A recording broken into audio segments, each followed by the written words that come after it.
Good morning. हम लोग पढ़ रहे थे क्या, मैं हूँ जो है ना, पाठ 6 मैं हूँ चित्तौड़। ठीक है, हम लोग पढ़ा रहे थे क्या, जब भीम ने क्या हो जाएगा, जब योगी से जब वो पारस पत्थर मांगा तो उन्होंने क्या कहा कि ठीक है, तुम रातों रात क्या हो जाएगा, तुम रातों रात हमारे एक विशाल दुर्ग का निर्माण कर दोगे तो मैं तुम्हें पत्थर दे दूंगा, है ना। वो पारस कीमती पत्थर, बहुत बहुमूल्य पत्थर है ना। अच्छा, तो यह सब सुनकर क्या हो जाएगा, भीम एक बार तो विचित हो गए, लेकिन उन्होंने क्या हो जाएगा, अपने चारों भाइयों को बुलाकर फिर क्या किए, उन्होंने दुर्ग बनाना शुरू कर दिया। और उन्होंने क्या हो जाएगा, मैंने अपने मेहनत से मैंने क्या हो जाएगा, बहुत तेज़ी से मेहनत करके क्या हो जाएगा, मैंने दुर्ग बनाने का काम शुरू किए, है ना, शुरू किए। यह देखकर योगी घबराया, है ना। आधी रात होते होते दुर्ग का काम होने की स्थिति में था, मैंने दुर्ग क्या होता, आधी रात होने की स्थिति में था कि दुर्ग बन जाएगा। यह देखकर योगी घबराया और अपने शिष्य कुकुड़ेश्वर से बोला कि तुम समय से पहले जाकर क्या होता, मुर्गे की मैंने बांग लगा देना। ऐसे भीम सोचेगा कि सुबह हो गया है, जिसके कारण क्या है, उसका सुबह हो गया और वो अपने काम को रोक देगा। इससे योगी को लालच हुआ कि मतलब इससे क्या हो जाएगा, हमारा दुर्ग भी बन जाएगा, हमारा किला बन जाएगा और हम उसे पारस पत्थर भी नहीं देंगे। ठीक है, इस तरह से रोक दिया। तब भीम ने क्या हो जाएगा, जब मुर्गा की बांग सुनकर उसे धोखा किया गया, भीम से उसे क्या हो जाएगा, धोखा से उसको ही किया गया, लेकिन क्या हो जाएगा, रोक दिया। और गुस्से से भरकर उन्होंने क्या हो जाएगा, पूरी मैंने भीम ने क्या हो पूरी गुस्से से क्या हो जाएगा, धरती पे लात मारी, जिससे क्या हो जाएगा, पहाड़ी हिल गई, एक बड़ा सा गड्ढा बन गया। ठीक है, गड्ढा पर उन्होंने प्रचंड शक्ति से अपने पांव जोर से भूमि पर मारा, पर जिसे वो पानी का स्रोत फूट पड़ा और एक कुंड बन गया। यह कुंड आज भी भीमताल अथवा लत तालाब के नाम से मेरे परिसर में स्थित है। कहाँ पर, चित्तौड़ में, है ना।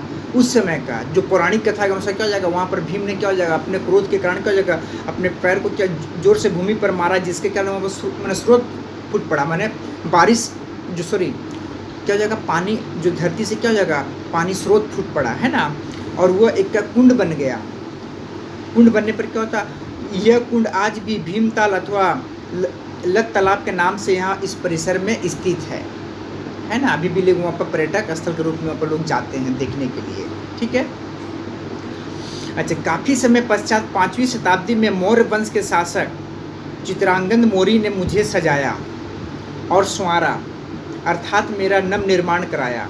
काफ़ी समय बाद, है ना, काफ़ी समय पश्चात 5वीं शताब्दी में मौर्य वंश के शासक चित्रांगद मौर्य ने मुझे सजाया संवारा, अर्थात मेरा नव निर्माण कराया।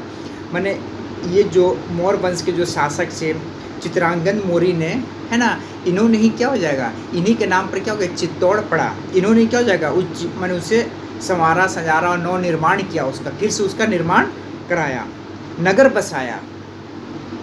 आपको जानकर आश्चर्य होगा कि चित्रांगद ने मेरा विस्तार 14 किलोमीटर की लंबाई तक किया। जो चित्तौड़ को जो चित्रांगद था, है ना, चित्रांगद ने क्या जाएगा, उसका विस्तार मैंने उसको बढ़ाया, कितना 14 किलोमीटर तक उसका लंबाई किया, है ना। वही मौर्य वंश के जो शासक थे चित्रांगद मौर्य ने ही क्या जाएगा, मुझे सजाया निर्माण में। ये क्या चित्तौड़ कह रहा है कि मुझे सजाया, नव निर्माण किया और नगर बसाया। ये किसकी देन है, ये मौर्य वंश के शासक चित्रांगद का, है ना, मौर्य का देन है। अच्छा, आज उसी के नाम से मुझे चित्तौड़गढ़ से नाम से जाना जाता, आज उसी के नाम से मुझे चित्तौड़गढ़ के नाम से जाना जाता है। ठीक है, क्योंकि मौर्य वंश के शासक के नाम से क्या जगह जो चित्रांगद मौर्य के नाम से या क्या होगा, चित्तौड़गढ़ के नाम से जाना जाता है ना, चित्तौड़गढ़ से जाना जाता है। मौर्य वंश के शासक मानस मौर्य ने 728 ईस्वी तक मुझ पर शासन किया।